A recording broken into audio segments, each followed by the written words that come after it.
Baik, selamat pagi anak-anak. Puji Tuhan, hari ini kita berjumpa lagi dalam proses pembelajaran sejarah peminatan. Semoga semuanya dalam keadaan sehat. Namun sebelum kita mulai dengan proses pembelajaran, mari kita satu di dalam doa menurut kepercayaan kita masing-masing. Berdoa mulai. Berdoa selesai. Pak Guru senang kelas kalian rapi dan bersih. Sama halnya dengan kalian juga yang tampil rapi dan bersih di hari ini. Tolong dipertahankan. Baik, Pak Guru akan absen. Yang pertama, Alexanderina, Apku, Yunianti, Justina, Marius. Ya, baik, semua hadir. Terima kasih. Pembelajaran sebelumnya di bab 1 ya kita bahas tentang manusia purba di Indonesia dan dunia. Di bab 2 ini kita bahas tentang corak kehidupan manusia purba masa praaksara. Untuk memulai bab 2 ini kita bahas tentang kompetensi dasar memahami corak kehidupan masyarakat zaman praaksara. Ada 3 indikator pertama, yaitu tentang kas. Kita akan menganalisis tentang kas hunian manusia purba, kemudian menganalisis tentang pola hidup nomaden, menganalisis tentang karakter pola hunian manusia purba.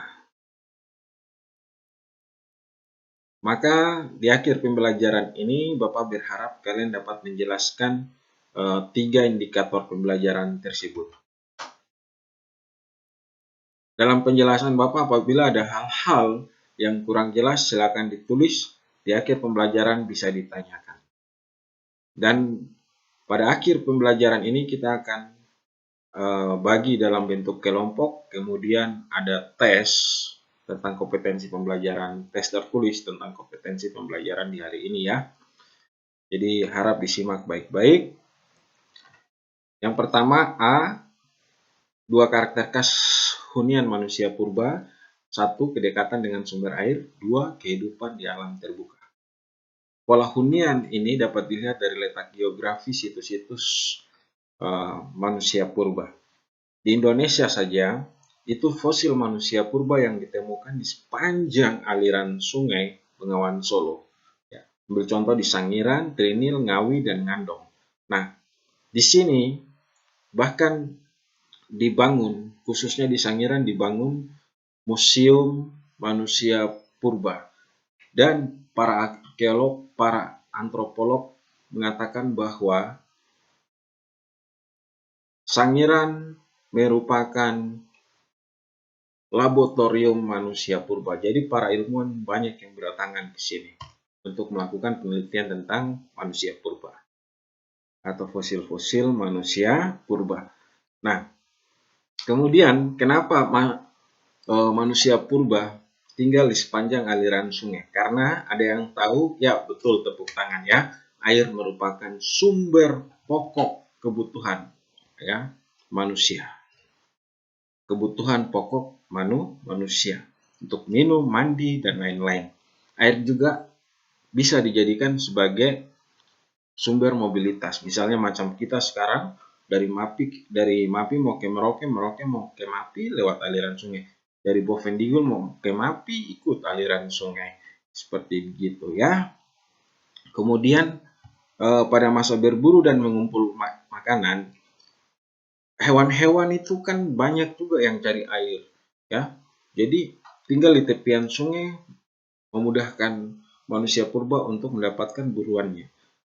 Tumbuh-tumbuhan juga yang bisa dimakan banyak tumbuh di tepian sungai. Itu juga memudahkan manusia purba untuk berburu dan mengumpulkan makanan. Nah, tentang pola hidup nomaden. Kenapa manusia purba sering hidup berpindah-pindah dari satu tempat ke tempat yang lain? Yaitu tidak lain adalah berkaitan dengan ketersediaan makanan. Ya, ketika sumber makanan di tempat di mana mereka tinggal habis, mereka akan pindah ke tempat yang satu dan yang lain hanya untuk berjuang untuk memenuhi kebutuhan hidup. Ya, ketika sumber makanan itu sudah habis. Tapi juga pada pada tahun 2000 sampai 1500 sebelum Masehi, pada masa Pleistosen, itu iklim alam ini belum terbentuk secara normal, sehingga ketika hujan itu disertai dengan badai, petir, guntur, sehingga mereka harus mencari tempat tinggal yang aman, apalagi di hutan tropis. Sehingga mereka tidak jarang itu cari tempat tinggal di mana? Tempat tinggal sementara, yaitu di gua-gua, sebelum mereka mengenal tempat tinggal tetap seperti rumah, ya. Nah, yang ketiga yaitu karakter pola hunian manusia purba. Ini adalah contoh, ya, kompleksitas hunian masa Pleistosen. Kemudian ini pola persebaran tempat tinggal manusia purba di Sumatera Selatan. Mereka semua tinggal di aliran sungai. Dan yang berikut yaitu gambar hunian manusia purba, ya, ini goa.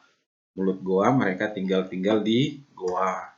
Kemudian mereka juga meninggalkan jejak, ya, lukisan-lukisan di dinding berupa tangan, hewan, ya, seperti begitu. Baik, Bapak akan bagi kalian dalam bentuk kelompok-kelompok. 1, mendiskusikan tentang hunian manusia purba di tepi sungai. Kemudian kelompok 2 tentang membuat rumusan tentang pola kehidupan nomaden. Kelompok 3 tentang fase tempat tinggal sementara manusia purba. Kelompok 4 tentang mengapa manusia purba memilih tinggal di tepian sungai. Silakan nanti dibagi setelah pembelajaran ini, kemudian didiskusikan di rumah dalam bentuk ke kelompok. Selanjutnya kita akan pretest. Yang pertanyaan pertama, sebutkan 2 karakter khas hunian manusia purba. Kedua, mengapa manusia purba banyak yang tinggal di tepi sungai, dan seterusnya. Baik, terima kasih untuk perhatian kalian, semangat kalian dalam proses pembelajaran di hari ini. Sudah melakukan pretest juga, hasilnya akan Pak Guru periksa, minggu depan akan Pak Guru bagi, kemudian minggu depan akan presentasi hasil diskusi kelompok kalian di rumah. Seperti begitu, ya. Baik, untuk kesimpulan umumnya nanti minggu depan pada saat selesai diskusi kelompok baru akan Bapak memberikan kesimpulan umum tentang materi pembelajaran di hari ini. Seperti begitu. Tetap semangat dalam proses belajar, baik proses belajar kelompok di kelas maupun proses belajar mandiri di rumah. Sekian, terima kasih untuk perhatian kalian. Tuhan memberkati. Selamat pagi semuanya. Oke, dadah.